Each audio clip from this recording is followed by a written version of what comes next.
Hola, ¿qué tal? Muy buenos días. Un gusto recibirles con las primeras noticias de TV Ciudad en una jornada que se presenta muy fría con 8 grados de temperatura a esta hora, a salir bien abrigados. También saludamos a quienes nos siguen por Uniradio, la radio de la Universidad de la República, 107.7 de FM, por señal abierta, 6.1, por YouTube, por la página tvciudad.ui, sin excusas para no mirar MBD Noticias. ¿Qué les parece si arrancamos ya con el pronóstico del tiempo? Que bueno, seguirá frío el día. Vamos a ver qué nos dice para las próximas horas para el área metropolitana. 7 y 11 grados las temperaturas extremas previstas para hoy. Es decir, va a subir bien poquito la temperatura este mediodía. El cielo estará algo nuboso sin perspectiva de precipitaciones. ¿Qué pasará mañana? 26 de junio estará similar el área metropolitana, frío, 5 aún más. La temperatura para mañana se está sintiendo el invierno y bien, estamos en temporada de frío. 5 y 11 dijimos para el 26 y el jueves 27 de junio 7 y 15 grados se irá templando un poquito la temperatura. Acuérdense que hay además una convocatoria para paro general parcial para esa jornada y ya vamos a estar dando algún detalle. Dentro de los temas que tenemos para compartir con ustedes hasta las 9 de la mañana hay muchos muy importantes porque la justicia, por ejemplo, definió dejar en suspenso el proyecto Neptuno en Arasatí, departamento de San José. Según la resolución hay bases para suponer que puede estarse ante un proceso de privatización parcial del suministro público del agua potable. El juez Alejandro Recarey dio lugar a la medida cautelar presentada por la Comisión Nacional en Defensa del Agua y la Vida y el colectivo Tucu Tucu. Vamos a tener algunas repercusiones y sobre qué abarca esta medida dictada por la justicia. Esta tarde van a comparecer ante la justicia penal los militares retirados Ángel Bertolotti y Carlos Díaz en el marco de la causa que investiga la desaparición de Luis Eduardo González González. Vamos a ver qué sucede allí. Les comentaba que el jueves había paro, bueno, pero ADEMU Montevideo resolvió en asamblea que el paro va a ser total de 24 horas en esa jornada para las escuelas de Montevideo. El próximo jueves los maestros van a acompañar además la movilización del PIT-CNT convocada para esa jornada en la plaza de huelga general. El Ministerio del Interior, encargado de realizar la custodia de las urnas durante las elecciones internas del próximo domingo 30, estuvo reunido con referentes de todos los partidos políticos con representación parlamentaria, justamente para coordinar lo que va a ser esa jornada. Daremos también detalles. ¿Ustedes saben cuántos paquetes vendieron las agencias de viaje hacia Estados Unidos para participar en la Copa América? Bueno, son más de 1000 hasta el momento. Vamos a ver, hay expectativa de parte de los operadores turísticos de que se pueda llegar a vender más a medida que Uruguay avance en este torneo de fútbol. Vamos a ver cómo siguen. Sobre las 8:30 de la mañana vamos a estar hablando de campaña electoral, concretamente de qué está pasando en Cabildo Abierto. Recibiremos a el senador Guillermo Domenech para hablar, bueno, cuáles son los puntos centrales que impulsa Cabildo Abierto, cómo se plantea una interna donde, si bien no hay disputa interna entre precandidatos, solo está el ex general Guido Merini Ríos, bueno, pero hay 6 agrupaciones que allí están disputando su lugar en el partido. Y bueno, ¿qué les parece si ahora abrimos la ventana hacia las calles de Montevideo para ver cómo está la circulación en la ciudad y por dónde no circular? @IMTránsito, @MBTransporte para seguir en tiempo real cualquier cambio en la circulación. Para adelantarles, les decimos que Minas, entre Guayabos y Rodó, va a estar cortado hasta las 2 de la tarde por trabajos de carga y descarga. Rizal entre Nicolás Piallo y General Riveros hasta las 5 de la tarde por podas, trabajo que se va a extender hasta el 26 de junio. Burguyá entre Goes y Cufré hasta las 5 de la tarde, Joaquín de Salteray entre Rivera y Ana Monterroso y Juan Rodríguez desde Rodó hasta Chaná. El corte va a ser cortito, hasta las 11 de la mañana por trabajos de hormigonado.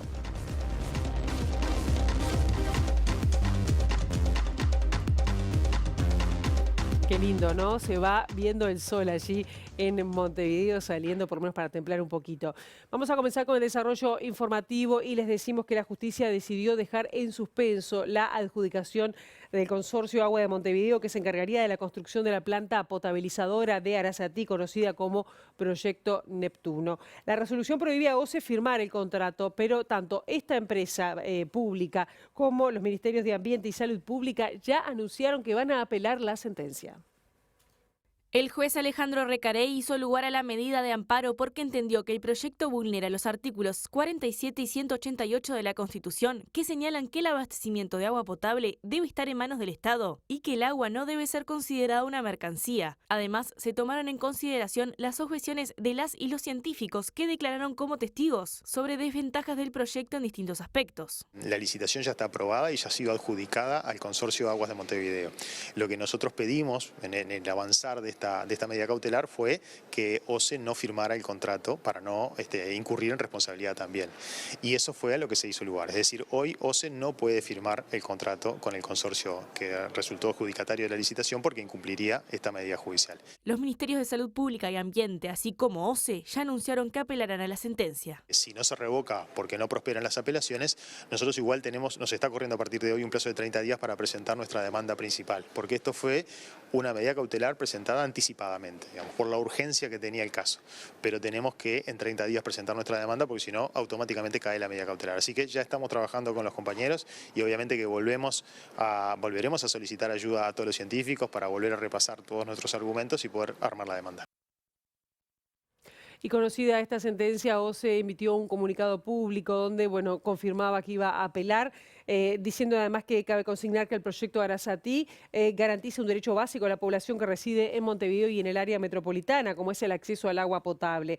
Además, el ente dice que el proyecto prevé la construcción de infraestructura para potabilizar el agua, independientemente de fenómenos climáticos adversos y problemas técnicos. Por último, dice el comunicado, se trata de un compromiso de este gobierno para hacer frente a un problema que se arrastra desde hace muchos años relacionado con la ausencia de una segunda fuente de suministro de agua potable para abastecer a más del 60% de la población del país. Esto dentro de los argumentos que esboza OCE para anunciar que va a apelar la medida, diciendo además que es la inversión más grande de los últimos 150 años en esta área. Y seguimos en tema porque la presencia de cianobacterias en la zona es uno de los argumentos que utilizaron los científicos y científicas que fueron consultados como testigos en la audiencia que realizó el juez Recarey y que además determinaron de alguna manera el fallo que suspendió la adjudicación de esta licitación.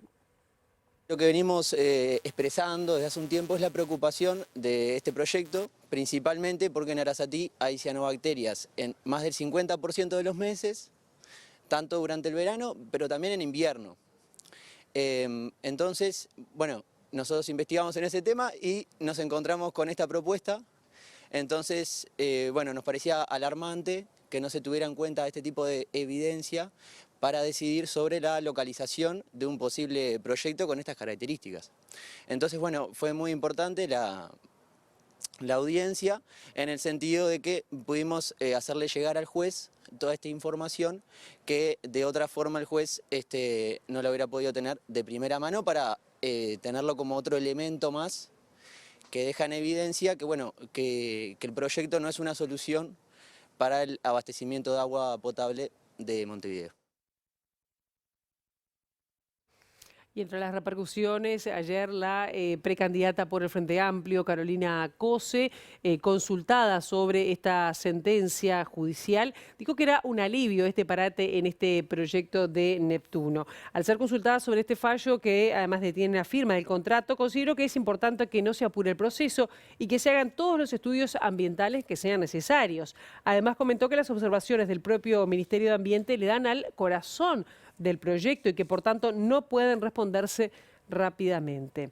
Vamos a otros temas. El presidente de la República, Luis Lacalle Pou, estuvo ayer por el departamento de Salto inaugurando el anexo de la Escuela Agraria en Rincón de Valentín, donde se dictan ahora cursos de bachillerato agrario de la UTU. Según el mandatario, este centro de estudios funciona con 16 alumnos de la zona, de distintos lugares, de Colonia La Valleja, Colonia Rubio, además de Rincón de Valentín. Y Lacalle Pou destacó que su gobierno ha privilegiado el trabajo en el interior del país. Y el gobernante o el aspirante a gobernante tiene dos caminos a seguir. Ver el mapa, que te la cuenten y no conocer, o la segunda, que es conocer a la gente que vive ahí. Claro, la segunda te complica más la vida, porque una vez que conoces, no podés ignorar. Porque si conoces e ignorás, es que no te importa. Y como una de las cosas más importantes que tiene que tener un gobernante es querer, porque el que no quiere no incide, el que no quiere no hace, nosotros elegimos ese camino, que te lleva más tiempo, pero es el que te gratifica, que es conocer, que es querer. Yo no sé cuántos somos acá, pero de contar en actos políticos le puedo decir que somos 200, más o menos, sáquenle. ¿Y cuántos gurises van a usar la escuela ahora? 16. ¿Y cuántas organizaciones y cuánta gente estuvo? Bueno, mucho más. Fíjense qué lindo y qué demostrativo de lo que es una comunidad, que es que muchos se esfuerzan, trabajan y se sacrifican en principio y solo en principio para poco. Vamos a otros temas. El presidente de la República, Luis Lacalle Pou, el exministro del Interior, Luis Alberto Heber, ahora senador, sabían del comportamiento de Andrés Capretti, ex asesor del Ministerio del Interior, quien fue denunciado por acoso sexual, violencia de género y acoso sexual laboral. Según surge del chat del ex custodio presidencial Alejandro Astesiano, Heber le dijo a Capretti que no quería una queja más de él, y Lacalle Pou pidió una foto de Capretti utilizando un auto del Ministerio del Interior. Luis Alberto Heber fue ministro de Transporte y Obras Públicas y luego del Interior hasta su renuncia en noviembre del año pasado, cuando se conocieron detalles de la interpelación por el caso de la entrega del pasaporte de Sebastián Marcet. En ese periodo, uno de sus hombres de confianza, Andrés Capretti, quien lo acompañó desde su militancia en la lista 71, fue denunciado por acoso sexual. En septiembre del año pasado, Capretti renunció a su cargo de asesor de Heber en el Ministerio del Interior tras conocerse la denuncia en su contra, investigada por la Fiscalía de Delitos Sexuales y Violencia de Género de séptimo turno. El ex asesor también renunció a la militancia en la lista 71. Capretti es investigado por una denuncia en su contra por acoso sexual y violencia de género. Además, es investigado por el Ministerio de Trabajo y Seguridad Social por una denuncia de acoso sexual laboral y por asuntos internos del Ministerio del Interior a nivel administrativo. Tras conocerse la denuncia, se conoció una captura de un diálogo de Instagram entre Capretti y la denunciante, que fue publicado por Caras y Caretas, en el que la mujer rechazó un acercamiento y este le insistió. Según un chat que aparece entre Alejandro Astesiano y Homero Badea, uno de los secretarios de Lacalle Pou, tanto Luis Alberto Heber como el presidente sabían de algunas irregularidades que venía cometiendo Capretti. En uno de los chats del 21 de abril del 2022, Badea le preguntó a Astesiano: ¿qué pasó con el mono? ¿Quedó en nada? El ex custodia presidencial le respondió: habló con Heber, no quiere una queja más de él o se va. También en una captura de pantalla en un chat entre Lacalle Pou y Astesiano, el presidente le solicita a su ex custodio: necesito la foto del mono. La foto pedida refiere a que Capretti estaba utilizando un auto del Ministerio del Interior para verse con una amante. La situación se supo tras una denuncia de una funcionaria del Ministerio del Interior. El precandidato a la presidencia por el Frente Amplio, Yamandú Orsi, definió de entusiasmo y de prudente optimismo el clima de campaña que ha venido viviendo en las actividades en el interior del país. También manifestó que es clave de cara a octubre que el Frente Amplio supere la votación de las internas del año 2019. Las actividades que se han hecho en el interior, los actos que hemos hecho conjuntos y los que hemos hecho individualmente cada uno de nosotros, no son típicos de campaña interna, ya son como de campaña de octubre. De verdad digo, por la cantidad de gente que va y la alegría y la expectativa que la gente tiene.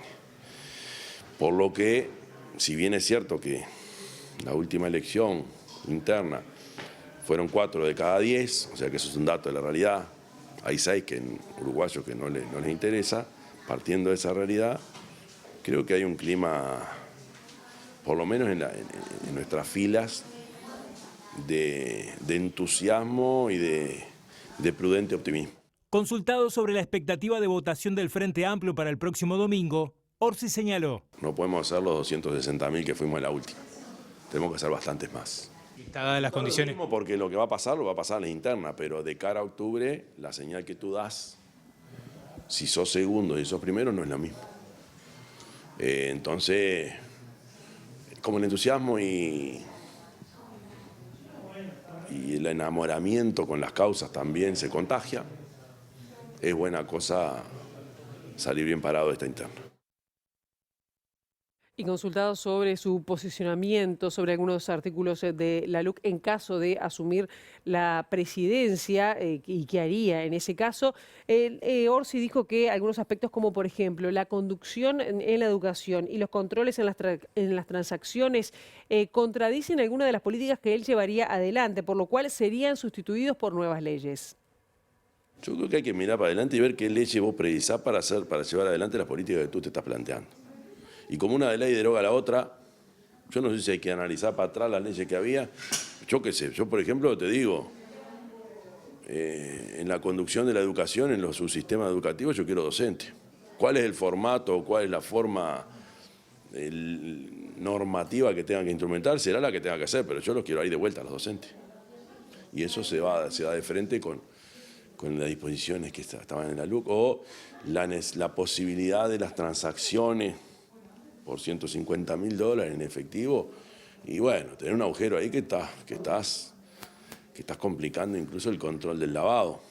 Son de esas cosas que me parece que... Pero yo no sé si es que hay que mirar para atrás y revisar lo que había para ver qué cambiado, o ya plantear las cosas que pretendés. Yo creo que hay que sentar a los equipos a pensar para adelante qué normas vamos a precisar. También entendiendo que a veces exageramos un poco con la necesidad de leyes. Uno de los problemas más grandes que tiene Uruguay es que las leyes no las cumplimos, o que no hay controles, o que ni siquiera las reglamentamos. O sea que hay que avanzar, plantearte cosas y avanzar y ver qué normas llevas adelante. Y bueno, si esa norma deroga otra, y bueno, sí, eso nomás, es lo natural. Y vamos a seguir en temas de campaña, pero desde otro punto de vista, con comparaciones, porque vean ustedes, el precandidato por el Partido Nacional, Álvaro Delgado, la precandidata por el Frente Amplio, Carolina Cose, coinciden en un punto, en la necesidad imperiosa de abatir la pobreza infantil. Realizaron distintas actividades de campaña en las últimas horas donde señalaron esta prioridad.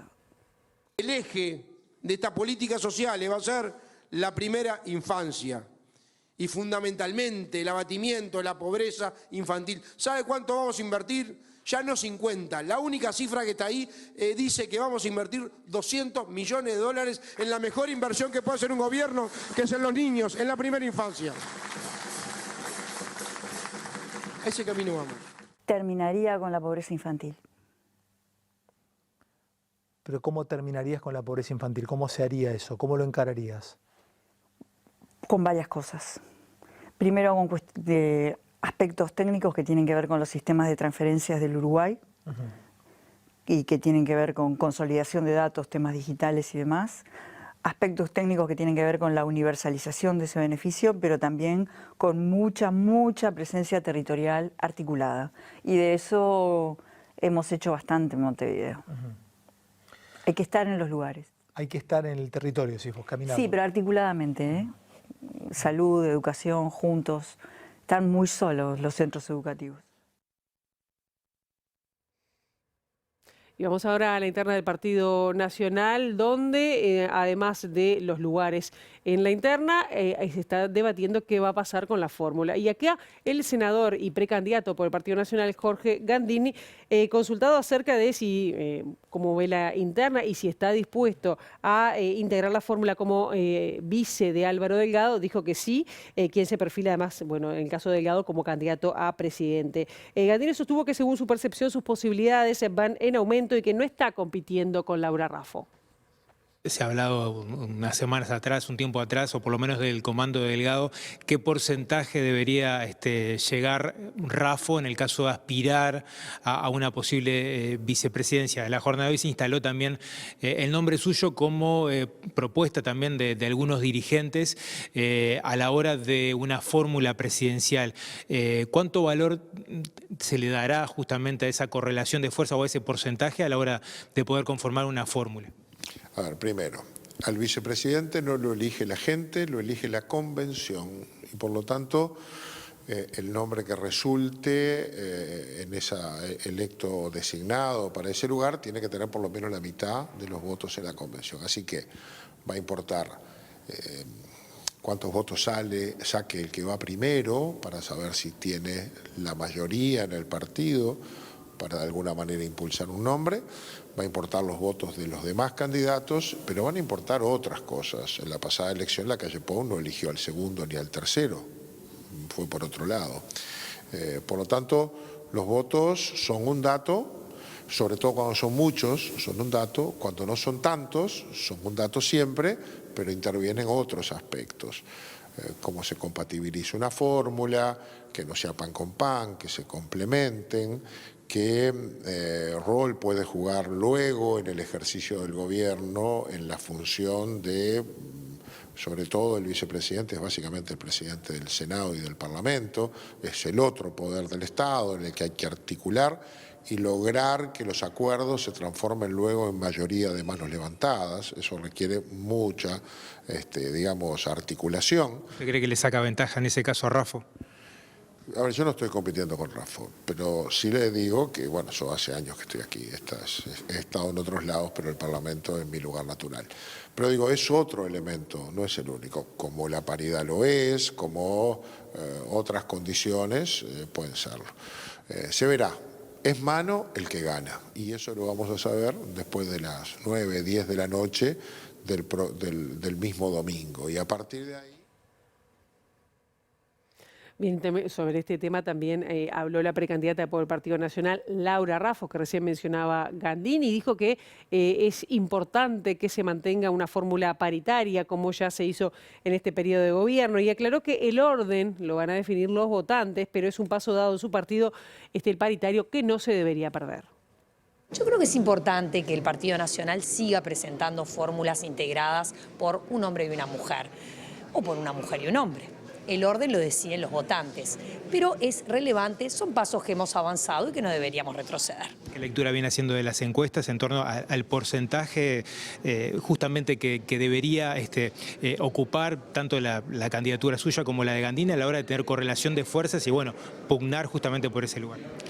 Nosotros lo que leemos es lo que nos dice la gente en el territorio. Y hablamos poco de fórmulas presidenciales, nosotros hablamos de fórmulas para solucionar los problemas de la gente, hablamos de nuestra fórmula para bajar el costo de vida, de nuestra fórmula para crear 15.000 puestos de trabajo para los jóvenes en el primer año de gobierno, de nuestra fórmula para cortar esperas para cirugías o para especialistas. Eso es lo que los guía, lo que nos mueve. Y es muy importante que todos seamos conscientes de que el poder lo tienen los votantes. Nada podemos hacer los dirigentes políticos antes de que los votantes se expresen en las urnas. Por eso vamos a esperar ese día 30 y vamos a concurrir, como todos los precandidatos, a la Casa del Partido Nacional para esa misma noche, sin lugar a dudas, presentar el equipo y la fórmula de unidad del partido. Y vamos a hablar de otras internas porque el senador y líder de Cabildo Abierto, Guido Manini Ríos, dijo que su partido apunta a mejorar la votación que tuvieron en las internas de 2019 y dijo que el Partido Nacional representa más de lo mismo. También cuestionó al Frente Amplio y dijo que si la actual coalición de gobierno se mantiene en el poder, va a intentar que se pongan en práctica las propuestas de seguridad de Cabildo Abierto. No es que quise decir yo, lo dice el propio Delgado, él es la continuidad de este gobierno, lo dice él, o sea, es parte, él hace caudal de eso y bueno, yo simplemente en el discurso... ¿Y eso es malo? No, es más, para él es la fortaleza que tiene ser la continuidad de este gobierno y lo veo perfecto. Yo lo que digo que hay tres opciones, una es la continuidad de este gobierno, otra es volver al Frente Amplio, y la otra es cambiar sin volver al Frente Amplio y eso es lo que propone Cabildo Abierto. Cambios sustanciales en temas como la deuda, en temas como la droga, en temas como la seguridad pública, en temas como defensa de la familia, en temas como el trabajo nacional y defensa de la clase media. Manini evitó hablar de posibles nombres para conformar la fórmula presidencial de Cabildo Abierto y dijo que Daniel Salinas mantiene su posición de dedicarse a la actividad privada, aunque es un activo político a considerar. La última vez que hablé con él estaba totalmente decidido a continuar en la vida privada, de no incorporarse a la lucha partidaria.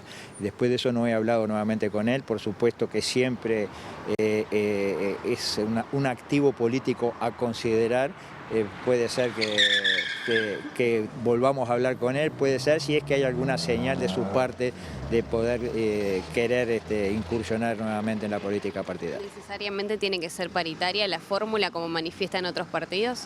No necesariamente, es probable que sea, pero no necesariamente. ¿En cabildo abierto? En cabildo abierto. No, en los demás partidos que cada uno haga lo que quiera, no me meto. Te digo que en cabildo no necesariamente va a ser paritaria. El Ministerio del Interior ayer convocó a referentes de los partidos políticos con representación parlamentaria para coordinar lo que va a ser el movimiento en la jornada del domingo, donde además van a participar 2.000 efectivos policiales en la custodia de las urnas. El subsecretario del Ministerio del Interior, Pablo Abdala, dijo que hubo una coincidencia general entre todos los referentes partidarios en que sea el domingo una jornada ejemplar. Se le solicitó información a los partidos y se nos proporcionó en cuanto a precisamente cuáles van a ser los lugares de concentración de los distintos partidos políticos, de las distintas candidaturas. Es notorio que algunos de los partidos tienen más de una candidatura, otros tienen candidatura única, y nos parecía necesario, a los efectos, digamos, de procesar esto de la mejor manera, ir por el lado de lo institucional. Cada partido político, que fueron convocados todos ellos institucionalmente, le está proporcionando y le va a seguir proporcionando la información en cuanto a precisamente la ubicación de cada candidatura y de cada sector político, de cada partido, para que nosotros podamos tener un mapeo y poder contribuir desde ese punto de vista en todo lo que concierne a la prevención. Y sobre todo intercambiamos contactos a los efectos de que también los partidos políticos, si tienen la necesidad de recurrir a la Policía Nacional, al Ministerio por cualquier circunstancia, puedan hacerlo en forma inmediata. El jerarca señaló que el servicio policial no se verá afectado más allá del trabajo especial de custodia. El Ministerio del Interior participa, como ustedes saben bien, igual que el Ministerio de Defensa, en lo que concierne a la custodia de las urnas, en lo que concierne a la custodia de las urnas a lo largo de toda la jornada electoral y después en lo que tiene que ver con el traslado de las mismas. Se nos han asignado aproximadamente 2.100 circuitos al Ministerio del Interior que van a ser custodiados por personal de la policía. El resto corresponde al Ministerio de Defensa Nacional y a las Fuerzas Armadas. Una investigación periodística realizada por la radio La Candela del departamento de Tacuarembó señala que el intendente de ese departamento, Wilson Esquerra, habría incurrido en un delito de conjunción de interés público y privado. La investigación realizada por el periodista Sebastián Ríos señala que Esquerra habría vendido un terreno de su propiedad a una empresa maderera y luego le habría pedido a la Junta Departamental la recalificación del predio, una acción cuya legalidad es cuestionada. La venta del terreno habría generado una ganancia de decenas de miles de dólares al intendente. Esta tarde se reunirá la Comisión de Agro para analizar la declaratoria de interés departamental tras ser frenado su tratamiento en el plenario por la cobertura periodística. Quien presentó esa solicitud a la Junta Departamental de que se declarara de interés departamental fue el propio intendente de Tacuarembó, Wilson Esquerra, al mismo tiempo que quien le vendió uno de esos padrones a la empresa que se va a instalar es también el propio intendente Wilson Esquerra. Es decir, que acá se podría estar configurando lo que se conoce como conjunción del interés público y privado, es decir, de alguna forma estar de los dos lados del mostrador, porque vos por un lado presentás una solicitud de declaración de interés departamental que permite que el suelo se reclasifique, permite que el emprendimiento se instale y a su vez vos en el ámbito privado te beneficiás de la venta de ese predio que adquiere un valor bastante superior del cual lo habías comprado. Acá Esquerra no solamente habría incurrido en esa fase pasiva al no informar, sino que además hay una fase activa porque él concretamente pide que se declare de interés departamental. Y además él sí obtiene el beneficio económico dado que él logra vender ese padrón, que lo había comprado en el año 2007 a $32.000 y lo termina vendiendo el 7 de junio de este año a $210.000. Este miércoles comenzará la audiencia de control de acusación en la causa que investiga decenas de delitos cometidos en dictadura, entre ellos los asesinatos de Selmar Michelini y Héctor Gutiérrez Ruiz. El fiscal especializado en crímenes de lesa humanidad, Ricardo Percivale, acusa a los exmilitares Ricardo Arab y Jorge Silveira y al ex policía Ricardo Medina. Se valora la prueba que ingresa al juicio, es una audiencia muy importante. En esta primera instancia seguramente haremos lectura de la acusación, que es una acusación extensa, tiene más de 330 hojas, y luego de ello se discutirán las excepciones que pueda plantear la defensa, para luego después sí ingresar al análisis de cada una de las pruebas que ingresa o no ingresa al proceso. Estamos hablando de Ricardo Arab, Jorge Silveira y Ricardo Medina. Sí, ellos son los imputados que han quedado en la causa. La investigación fue sobre otras personas, pero ellas están fallecidas. Los involucrados fueron más personas, pero al presente quedan ellos vivos hoy. La causa es mucho más grande porque incluye alrededor de 60, 70 privaciones de libertad, torturas, traslados clandestinos y compulsivos de la Argentina.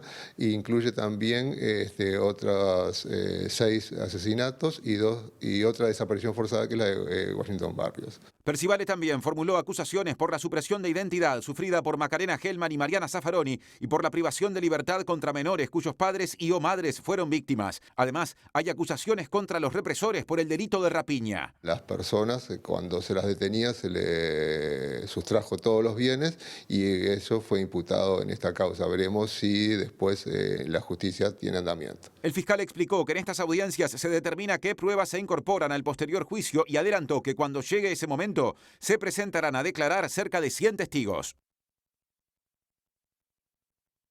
Y seguimos con Percivale porque en esta jornada envió a la fiscal a la jueza Silvia Urioste para que la justicia investigue la muerte de Amelia Sanjurjo, para que reabra el caso bajo los delitos de desapariciones forzadas y homicidio muy especialmente agravado.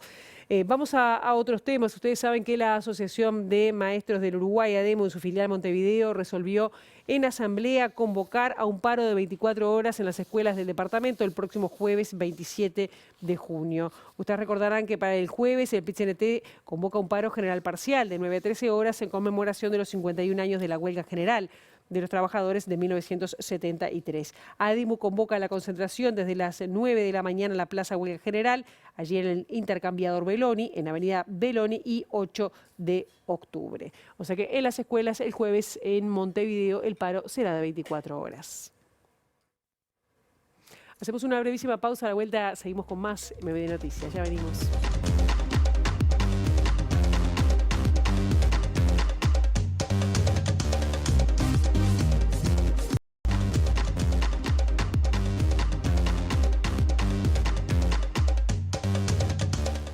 Seguimos profundizando de cara a las internas y esta vez se le toca a Cabildo Abierto y recibimos con muchísimo gusto al senador Guillermo Domenech. Un gusto que esté con nosotros esta mañana. El gusto es mío y particularmente si estoy con una maragata.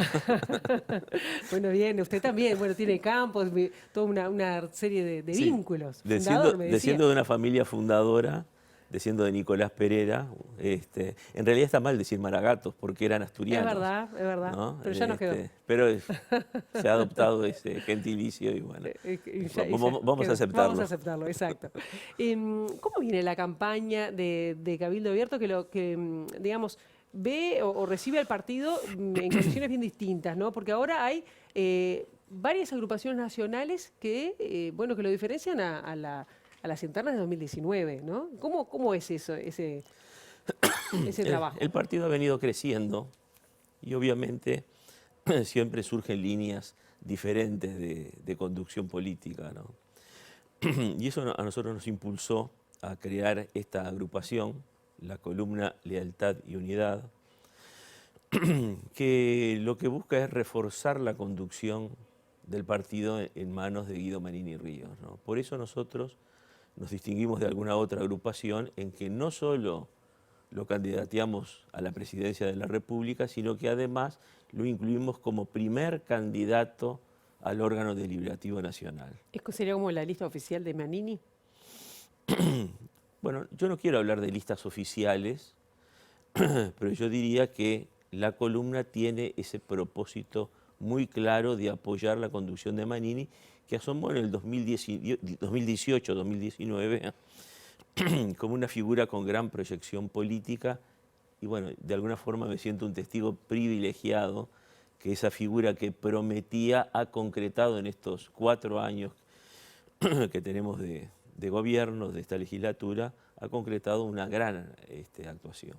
¿Y cuál es la expectativa de votos? Porque bueno, si bien tiene una competencia por agrupaciones y que puede, bueno, conformar a nivel nacional y departamental, al no tener una competencia a nivel de candidaturas, ¿qué expectativa tienen? ¿Para dónde trabajan? Bueno, nosotros trabajamos para repetir la votación que tuvimos en el 2019, ¿no?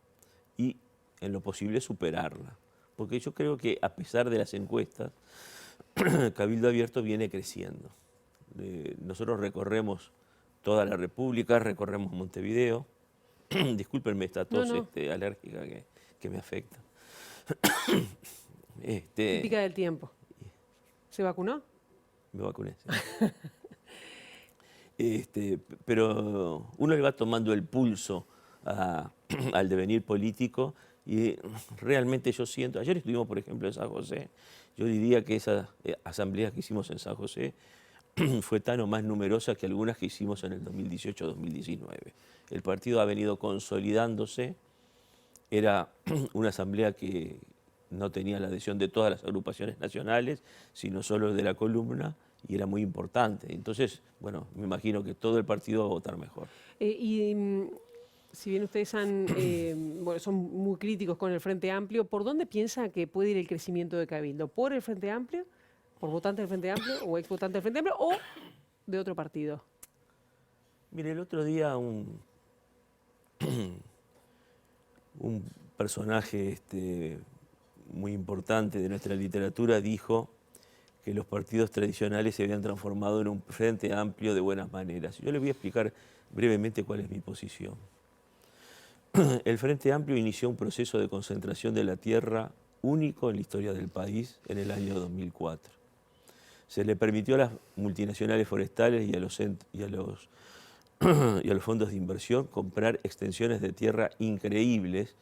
Los uruguayos no son conscientes que hoy hay empresas de esa naturaleza que tienen 250.000 y 300.000 hectáreas, generando un proceso de concentración de la tierra y de concentración de las mejores tierras del Uruguay, y no en las que originariamente se había proyectado hacer la forestación, verdaderamente inédito. Este gobierno continuó con la misma política, hace poco se autorizó la compra de 32.000 hectáreas y ahora parecería que se va a aprobar la compra de 41.000 hectáreas por una empresa japonesa. Ahora, ese proceso es un proceso muy nocivo para el Uruguay porque se están dedicando las mejores tierras, las tierras que tienen aptitud agrícola para producir alimentos, para generar celulosa con la que se fabrica papel higiénico en China. Ese proceso lo inició el Frente Amplio y lo ha continuado este gobierno. Nosotros somos críticos de eso. Ajá. En el 2007 se aprobó una ley de intereses verdaderamente nociva que puso enormes poderes en las empresas financieras que han manejado las tasas de interés a su arbitrio. Eso fue responsabilidad del Frente Amplio. Ahora, en el caso... Pero este gobierno se ha negado a modificar esa ley. Pero, y por ejemplo, el Instituto de Colonización no repartió muchas tierras, histórico, no voy a defender ni una administración ni otra, pero pienso, el Instituto de Colonización repartió muchas tierras a pequeños colonos. Es ínfima la tarea del Instituto de Colonización Pero ustedes, Uruguay es muy menor. ¿Y ustedes cómo no plantearon? Lamentablemente, ¿no? ¿Y ustedes no plantearon estas cosas en el gobierno de coalición? ¿Había un compromiso país? ¿Integran el gabinete? Lamentablemente lo hemos planteado y se nos ha hecho oídos sordos, como en el tema seguridad, donde el desmadre sigue siendo el mismo. Mire, en materia de seguridad nosotros hemos planteado que hay que blindar al Uruguay, hay que impedir que la droga llegue al Uruguay. La droga no se produce en el Uruguay, se produce en Bolivia y Paraguay, lo sabemos todos, viene por el río Paraná o viene por vía aérea. ¿Por qué no tenemos escáneres? ¿Por qué no tenemos drones? ¿Pero no lo plantean en el gabinete? Lo hemos planteado, hemos sido excluidos de las políticas de seguridad del Uruguay. Pregunto, o sea, de cualquier manera piensan reeditar si llega a ganar, o aunque no gane, pensando en octubre, noviembre, una nueva coalición. ¿Sería con nuevas condiciones? Con otra fuerza y quizás con otras condiciones. ¿Condiciones que irían por? Que irían por el lado de que el gobierno no puede ser de un partido de la coalición, como en los hechos está resultando, sino que tiene que ser del concierto de los partidos de la coalición. Y, por ejemplo, ¿no sería Vivienda y Salud Pública? ¿Serían otros los gabinetes que podrían integrarla? Bueno, no me puedo adelantar. Pero sería el interés, seguridad es la prioridad. Pero no, nosotros queremos tener incidencia en esos temas que son fundamentales, ¿no? La tierra, la seguridad, la vivienda. No fue una buena coalición en ese sentido para Cabildo. Realmente la coalición no ha funcionado de acuerdo a nuestras expectativas. Y las expectativas es que tengan incidencia en el futuro. Para eso necesitamos el apoyo de la ciudadanía, que si está convencida de que hay que cambiar el trillo, de que no podemos seguir concentrando la propiedad, desalentando a la pequeña y mediana empresa, que es la que además provee del 85% del trabajo nacional. Es la pequeña y la mediana empresa, no son esas multinacionales. Claro, y hablando de multinacionales, me voy a otro tema que también Cabildo tuvo una incidencia, votó el proyecto de ley de medios que habilita a la compra a la extranjerización de los medios de comunicación. Ahí que la visión es distinta, más allá, más allá del artículo 72. Nuestra incidencia estuvo dirigida justamente a limitar la posibilidad de que eso sucediera. Porque seguramente blancos y colorados hubieran querido derogar totalmente la ley de medios, porque alguien dijo que la mejor ley de medios es la ley de medios que no existe. Nosotros creemos que debe existir una ley de medios y que debe evitarse la concentración de los medios de comunicación. En definitiva, las ondas de televisión son ondas públicas, Sí.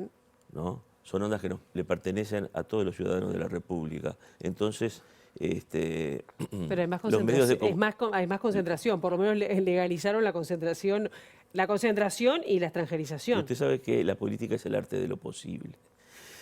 La ley que había aprobado el Frente Amplio nos parecía una ley demasiado intervencionista. Tampoco queríamos el proyecto inicial que presentó el Poder Ejecutivo y transamos en una solución que nos parece razonable. ¿Y qué pasa si el presidente de la República veta el artículo 72, sobre esa ecuanimidad que es como la piedra en el zapato, ¿no?, que están viendo el diputado? ¿Se rompe la condición eso? Yo creo, bueno, vamos a ver qué es lo que sucede, pero yo creo que se ha hecho un gran escándalo sobre ese artículo 72 con el propósito de distraer la atención sobre el verdadero tema de fondo de esta ley, que es precisamente la posibilidad de concentrar medios de comunicación. Ponemos el foco en el artículo 72, que me parece que a mí me parece inobjetable, que los medios de comunicación que utilizan ondas públicas tienen que ser objetivos y tienen que ser transparentes y no pueden ser sesgados, para no poner atención sobre la posibilidad de concentrar medios de comunicación. De todos modos, creo que no fue si fue Sebastián Cal que dijo, bueno, en realidad es un artículo que ni siquiera se va a controlar.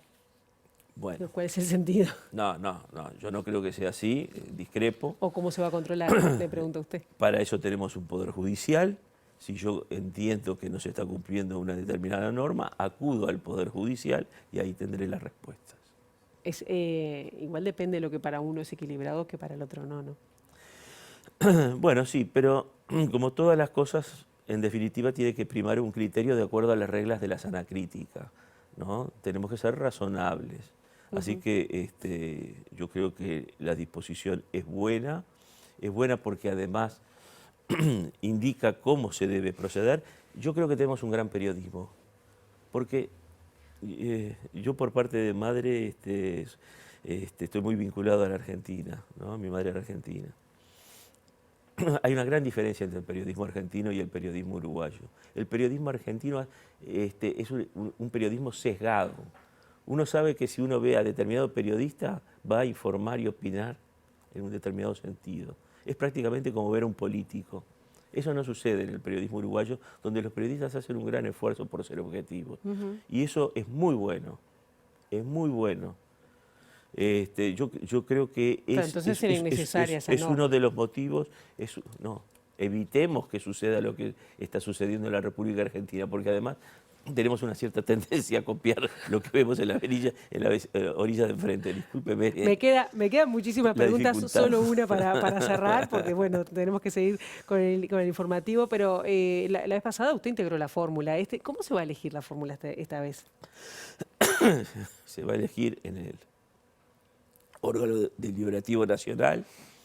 ¿La elige Manini? No, seguramente Manini va a tener una voz preponderante, ¿no? Pero Manini es una persona que escucha. A mí me asombra la cantidad de gente que recibe, ¿no? Va a surgir del concierto de las agrupaciones nacionales de Cabildo Abierto. Bueno, lo veremos después de la interna entonces y lo invitaremos seguramente. Y espero estar en mejores condiciones respiratorias. Que se mejore. Gracias, Domenech. Nosotros ahora seguimos y vamos al contacto de nuestra compañera Juliana Perdomo desde Exteriores. Juliana, muy buenos días, bienvenida. Muchas gracias, Pilar. El saludo para todos. Nosotros nos encontramos en UTE porque el ente resolvió extender su plan 2024 hasta el mes de septiembre, el cual otorga beneficios para los clientes que adquieran los electrodomésticos eficientes. Y para ampliar esta información y conocer más detalles, estamos con Juan Carlos Patrón, él es gerente de procesos comerciales de UTE. Muchas gracias por estos minutos. Bueno, ¿qué resultado ha tenido el plan hasta el momento y por qué se decide extenderlo? Bueno, el resultado ha sido muy bueno, hemos recibido una adhesión muy importante de parte de los clientes de UTE.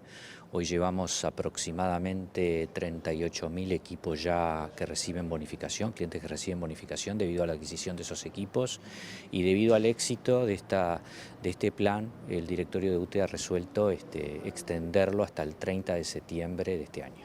¿Qué descuentos se obtiene por esta bonificación y en qué electrodomésticos? Bien. Hay dos tipos de descuentos, uno para equipos de aire acondicionado clase A, calefones de 60 litros clase A, lavavajillas, secarropas, anafes vitrocerámicos, hornos eléctricos, anafes de inducción. Estamos hablando de un descuento de 2.024 pesos masiva, y luego tenemos dos equipos especiales que reciben un beneficio duplicado de 4.048 pesos masiva, que son cargadores eléctricos para uso doméstico, cargadores eléctricos de vehículos eléctricos para hogares y calefones que funcionan con el principio de bomba de calor. Una vez que el cliente efectúa la compra, ¿cómo es el proceso para esa devolución? Bueno, es solo presentar la factura de compra. En la web de UTE se hace un trámite muy sencillo, se escanea o se saca una foto y se envía la foto de la factura, se rellena un formulario donde el cliente completa sus datos personales, y a los pocos días va a recibir un mensaje de texto en donde se dice la aprobación del descuento que se cargará en la próxima factura. También lo puede hacer en oficinas comerciales de UTE. Juan Carlos, me comentabas que la bonificación es por electrodoméstico, pero hay un tope. Sí, la bonificación es por electrodoméstico, quiere decir que si el hogar adquiere dos equipos, se duplica, vamos a decir, el beneficio, y tiene un tope hasta 6 equipos por cliente. Vale decir también que este plan está dirigido a hogares y también a pymes. Ahora, con estos primeros fríos, uno se imagina que los clientes adquieren más los aires acondicionados. Sí, y eso se ha verificado en los resultados del plan. Hasta ahora, de estos 38.000 equipos que hemos bonificado, más del 60% corresponde a equipos de aire acondicionado clase A. Muchísimas gracias. No, gracias a ustedes. Bueno, Pilar, ya saben, pueden hacerse de estos descuentos en este plan que se extiende hasta el mes de septiembre, plan 2024, y pueden encontrar todos los detalles en la página web de UTE.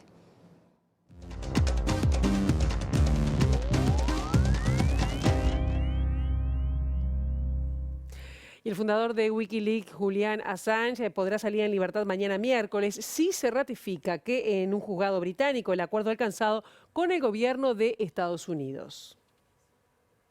El de Wikileaks, Julian Assange, se declaró culpable este martes de un delito de espionaje como parte de un acuerdo con el Departamento de Justicia de Estados Unidos que le permitirá salir en libertad y volver a su Australia natal tras 5 años en prisión.